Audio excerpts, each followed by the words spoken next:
podium, so it'll be a little bit tougher as the room gets a little bit deeper and darker for folks to see. So we will start our first question, Coach, to your left, third row. Bob Holliday, WRL.com. Coach, good to see you. I was reminiscing last night that some of your better teams in the 90s had players named Holliday. There was Corey Holliday and then Bonnie Holliday. And look at the roster, you have another player of that name this year. I mean, he's just a freshman, but maybe it's an omen. My question, you led the league in total offense, averaging 537 yards, in spite of the fact that you allowed more sacks than everybody except for Duke and Syracuse. What goes into keeping Sam Howell upright more often this year? Well, thank you, Bob. And Bob is not kin to any of those holidays, by the way. But welcome, everybody, and glad we get to see everybody back in person. So it's just, we're blessed to do this, and it's fun to have everybody back. So thank you very much. The biggest thing we're looking at with our sacks is we've got the same offensive lineman for the third straight year, with the exception of Charlie Heck. He went to the Texans. So we've got more experience than probably anybody in the country in the offensive line and at tight end, because Garrett Walston's coming back. We have also established more depth over the last 2 years, so we can actually play 2 offensive lines, and we haven't been able to do that. We've been playing 6 and 7 players. And the third thing is we've looked at every sack for the 2 years that we've been here. We've looked at why. Sam's committed to getting the ball out of his hands faster some because he's so competitive, he wants to make every play. And we also know that we've got to do a better job up front in all those cases and use our backs. One of the reasons we took Ty Chandler from Tennessee as the only grad transfer we took is we didn't want to go to Virginia Tech with young backs that had not played and had big eyes and fumble the ball or not know how to protect. And Ty has played in a lot of big games. Let's go to our right side, fifth row. Ewan McCreath, Herb FM Sports Radio. Coach, we always use the terms chemistry and continuity about players on the field, but can you talk a little bit about now entering your third season with Phil and Sam, that kind of comfortability and how that translates on the field? Yes, we use the word culture all the time, and I'm not really sure what that means. I hear alignment, I hear chemistry, and all of it means we're all on the same page. So Sam knows our offense as well as Phil Longo does. In fact, Phil interviewed for a job earlier, and I thought I'll make Sam the offensive coordinator and just move on. We'll save some money. Now with name, image, and likeness, maybe I could have paid Sam as the offensive coordinator and the quarterback. I don't know as we look at that. But continuity is really, really important if it's good. And you have to continue to work to bring in great ideas. At Texas, we had the same staff most of our 16 years. The good thing was we had continuity. The bad thing is we didn't get many new ideas.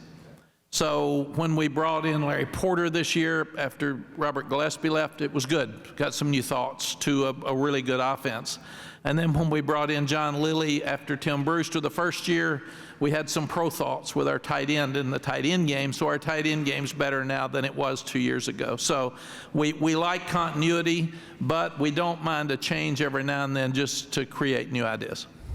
Coach, to your left in the first row. Dan Tortora, wakeupcalldt.com. Coach, what have been the pillars of orchestrating such a positive turnaround in North Carolina football, in your opinion? Dan, number one is we had to have the buy-in from the administration, and Bubba Cunningham sitting in here, and I don't want to embarrass him, but the university has done everything we've asked them to do.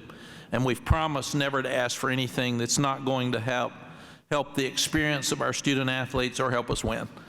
So one of the reasons we've had continuity with our coaches is we're paying them. And we're paying them at a high level, and that way we're not going to lose them for money. They may have to go to a different place, like Robert Gillespie wanted to look at pros closer to home, so I got that. But we're not having a lot of coaches leave, and that's a positive. Secondly, I challenged our fans to buy in. People said fans aren't coming to the games. I said, come on, fans. If you want to be a great football program, you got to be a great fan base.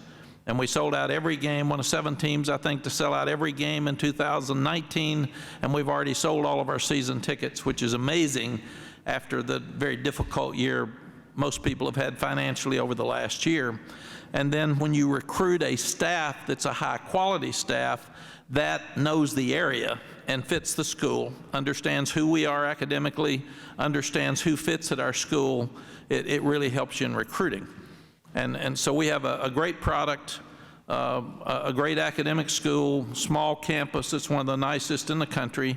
We've got a tremendous staff, a real commitment from our administration, and our fan base is all in. And when you put those things together, it makes it for a really special opportunity moving forward. Coach, right side, about the 6th row in the middle. Stand up, please. Thank you. Cortland Griffin with a three-point conversion. Coach, you lost 2 running backs to the NFL draft this year, but you replaced them with Ty Chandler, who you spoke on. Can you elaborate a little bit more on his role in this offense? Coach, straight up the middle there to your left with Luke DeCock. Hey, Mack, Luke Teacock, Raleigh NNO. You mentioned wanting Ty for that opening game at Virginia Tech. What's sort of your, I don't know if level of concern is the right phrase, but there's a challenge there in starting the season on a Friday night in Blacksburg. How do you want to handle that and prepare your team for that? Luke, after 32 years as a head coach, I've looked at it both ways. Would you like to have an easier team and it's kind of a scrimmage and you get to work through things and you don't have to show anything? Yes.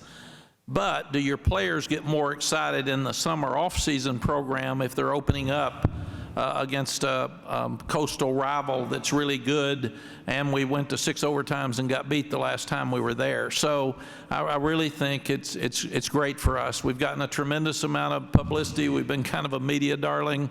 So let's keep our mouth shut now and go see if we're any good. But we got to play, because Virginia Tech's it's an unbelievable place to play. It's a fun place to play.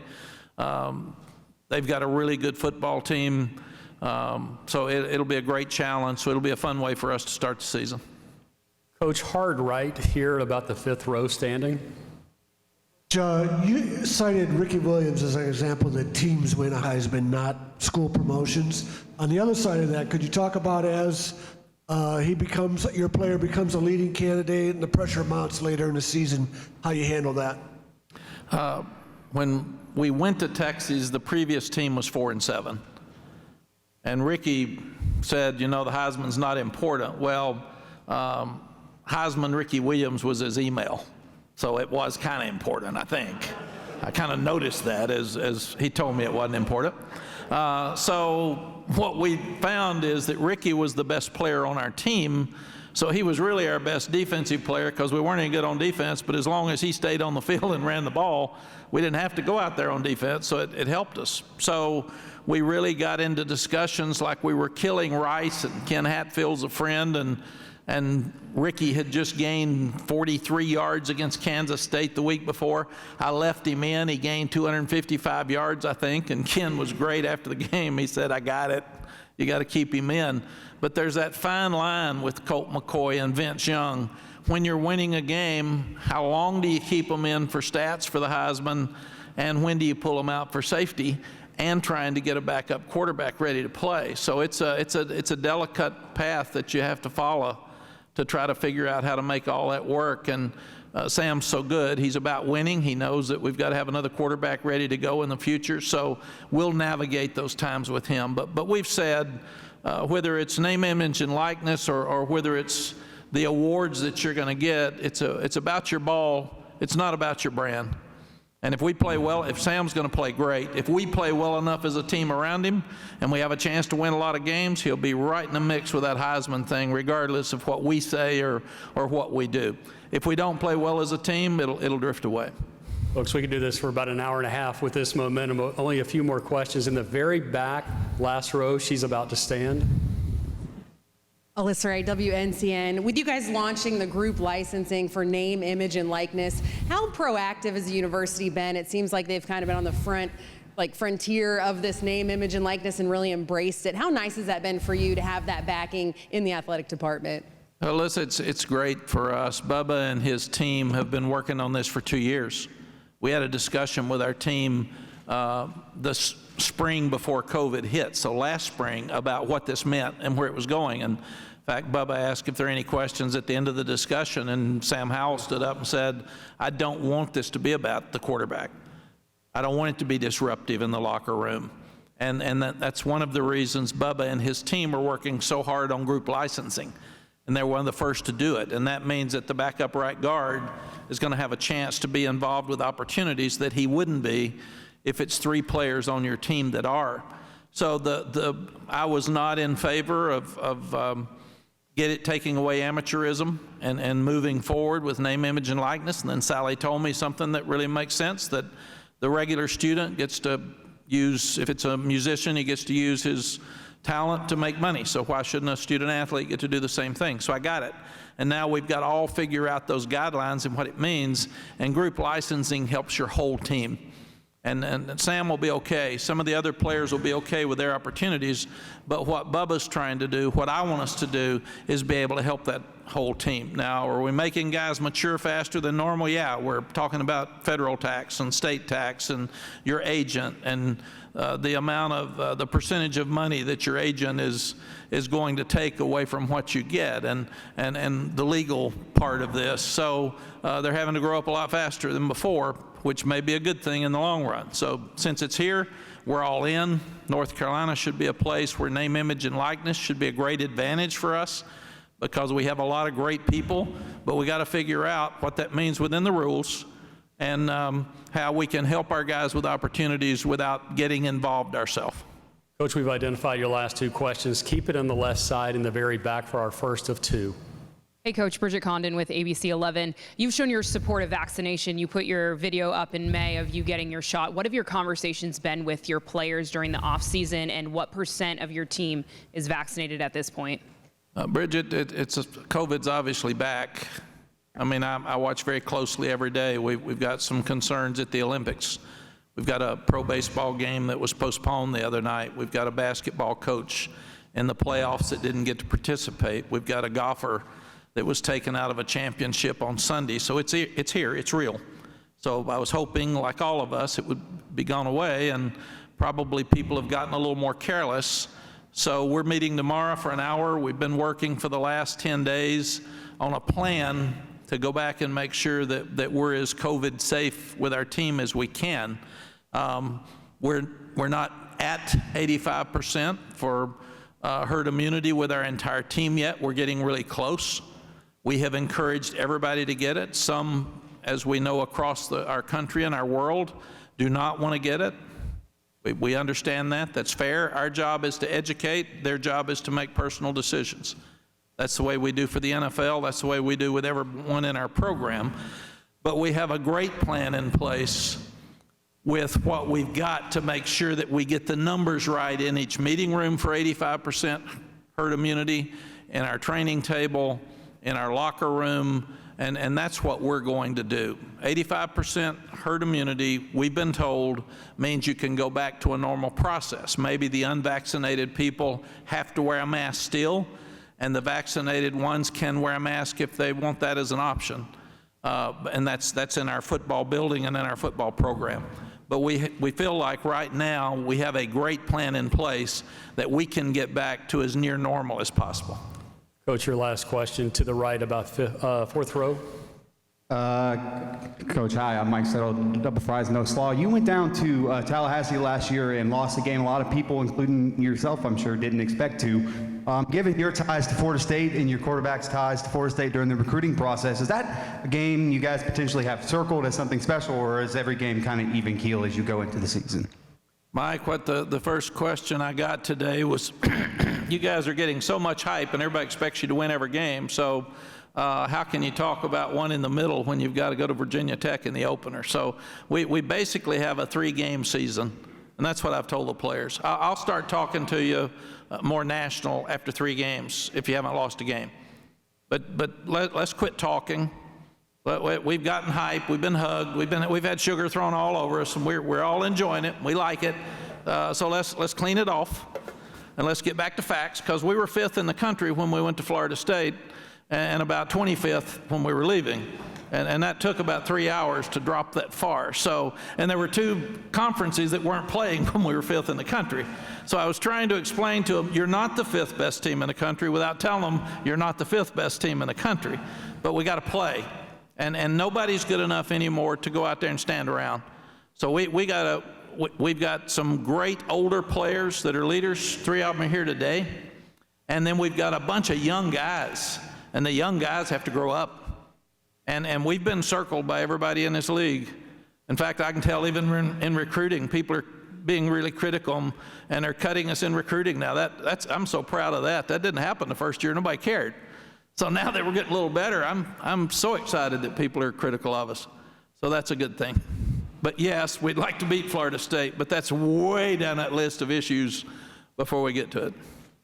Coach, thank you. We'll switch places with Taman. Taman, you are up at the podium. Thank you very much.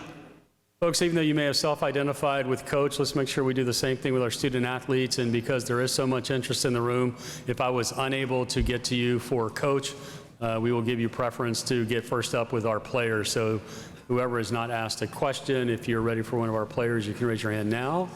And otherwise, we will start to our left, third row, Taman.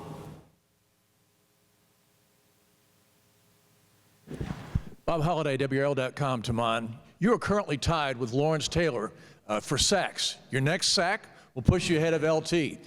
Tell us about your style, and are you old enough to have seen LT at least, in NFL films? Yes, I think it's an honor to even have my name brought up in the conversation with someone like LT. He is someone I looked up to once I started playing on the defense side of the ball. When I first started playing football, people like him, Julius Peppers, they're just people I idolize, and then just to have my name up there with theirs is just something just to be greatly looked at for me. And then once I eventually pass them this upcoming season, hopefully the first game, it's just something to be in the memory books, Keep it right here on the first row to your left. Taman, Dan Tortora, wakeupcalldt.com. Looking at the team this season as you step in, as you heard coaches talk about, you had sugar thrown all over you, you guys wiped it off. You've had the hype, and you've also had the criticism. How do you handle both? We just try not to listen to it. We're all about our work over here at Carolina, so we let people talk, we'll take it in, we'll hear them out, but once it's time to get on that field, we just put all that to the side. We just focus on whoever's in front of us. Come on, we'll go right side, about fifth row. Taman, Ewan McCreath, Herb FM Sports Radio. You've played 47 games in your outstanding career. What has your experience taught you about the linebacker position? Yeah, playing that many snaps as an outside linebacker, I learned that you just have to be a versatile player. You have to be able to play the run and also affect the pass game too. And just the defense we have that Coach Bateman has brought in, that allows us to do all those kind of things. He gets us an opportunity where we can make sacks, and he also has us out there so we can help out in the coverages also. About the same position, Taman. We're going to get the microphone on the right side there. Portland Griffin with three-point conversion. Taman, you guys are playing in a conference with a lot of offensive firepower. What is the importance of you guys on the defensive side to make this team more successful in the future? Yeah, like you said, the ACC has a lot of offensive firepower, so we know as a defense we have to bring it every single week. There's no week where we could take any team lightly because of the weapons that each team has. But overall, as a defense, we know we just have to be consistent every single game, every single week, just to every single play, and then we'll be able to come on the better side of things. Taman, from the podium here, what's it been like playing with this kid by the name of Tamari Fox on the team? Yeah, Tamar, my little brother, man. Ever since he stepped in on the field, it just made me want to elevate my game. Ever since he was smaller and we was both like high school to middle school, he always wanted to compete with me in every single aspect that we do. So just having him there just makes me want to go harder, make me want to push him.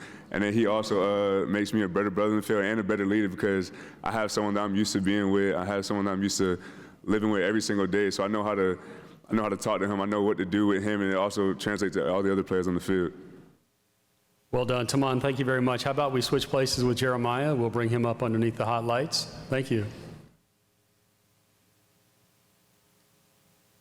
To stay on pace for the other events that North Carolina has, we've got about 9.5 minutes with our 2 student athletes remaining. Questions for Jeremiah? We will start left side. We'll go back to Mr. Bob Holliday, WRL.com. Jeremiah, your defense obviously got better as the year went along, especially in the bowl game. But still, when you finished, you were dead last in the red zone. You gave up 29 touchdowns in 46 tries. You're the leader of the defense. What do you have to do to force more field goals or maybe get turnovers in the red zone this year?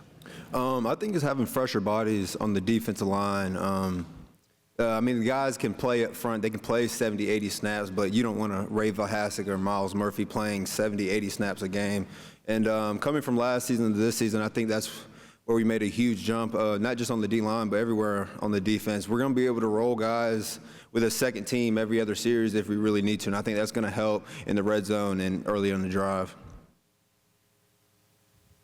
Jeremiah, from the podium here, you were named team captain last year. That seems like both a great honor and a great responsibility.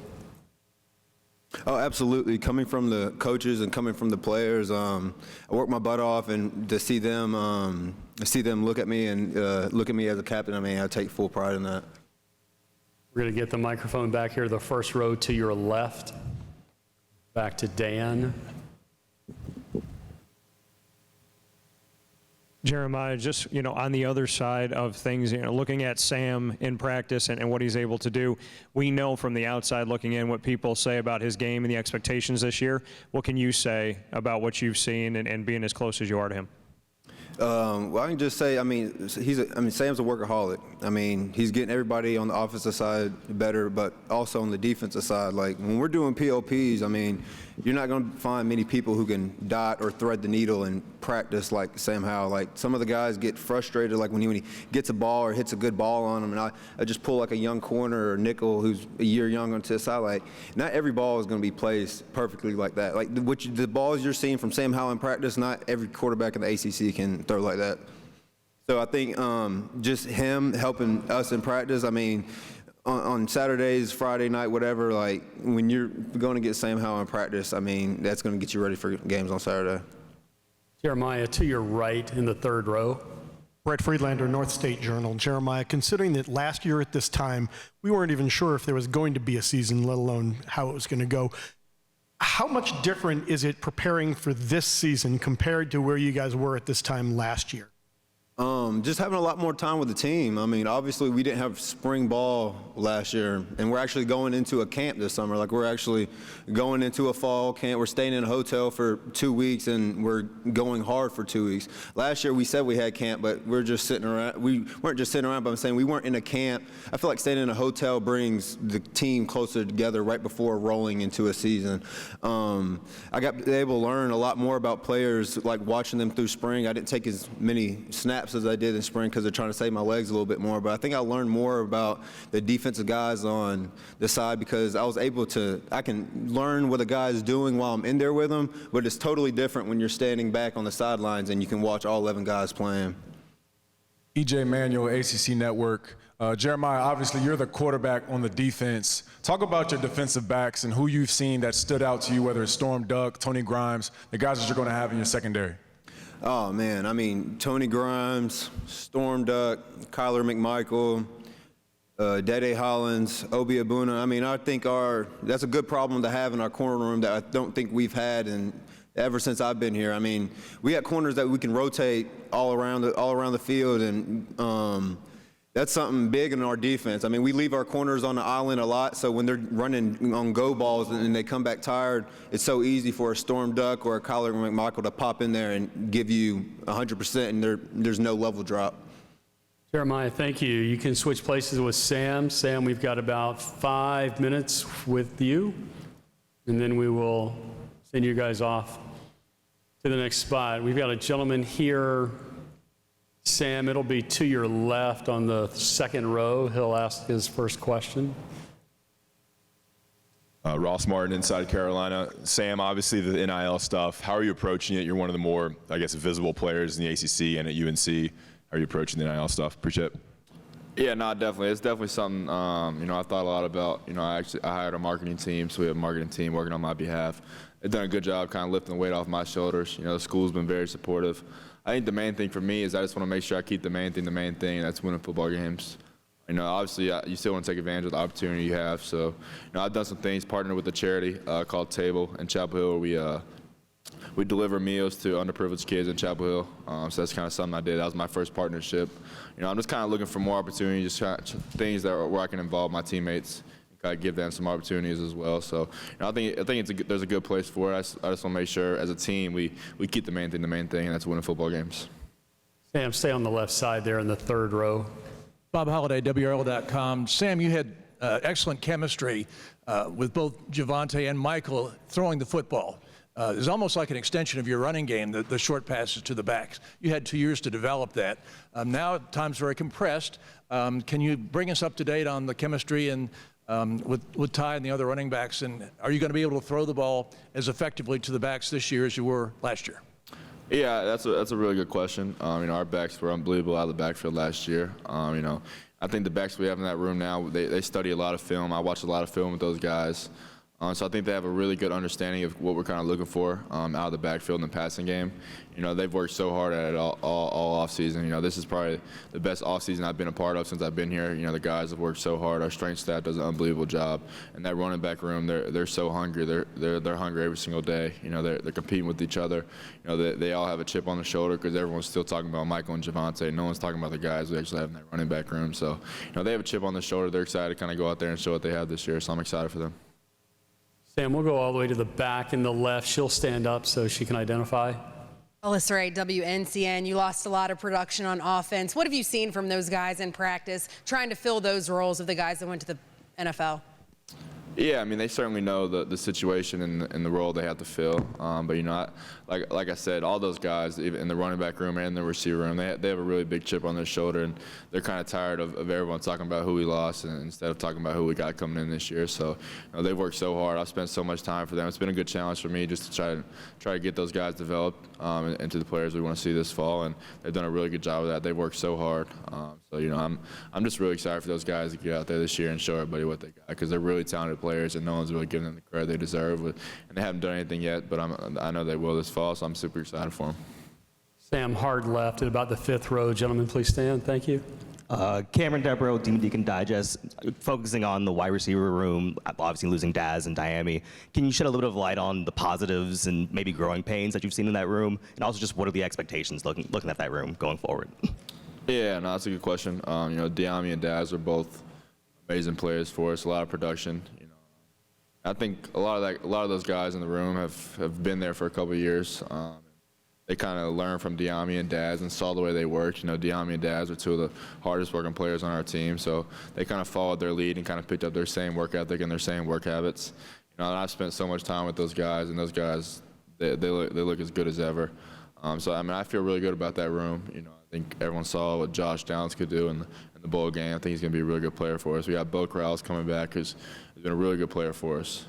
We got another couple other guys, Antoine Green, Chaffrey Brown, Emery Simmons, a lot of guys that can play in that room. So, same thing like I just said. Those guys have a huge chip on their shoulder just because everyone's still talking about Diami and Daz. No one's talking about the guys in that room, and they're all super talented guys. So, they've worked so hard. Coach Galloway does a really good job with those guys in that room. So I'm excited to get out there with them this year. Sam, your last question will come from the right side, the very back. Just follow the aisle all the way up. Gentleman right here raising his hand.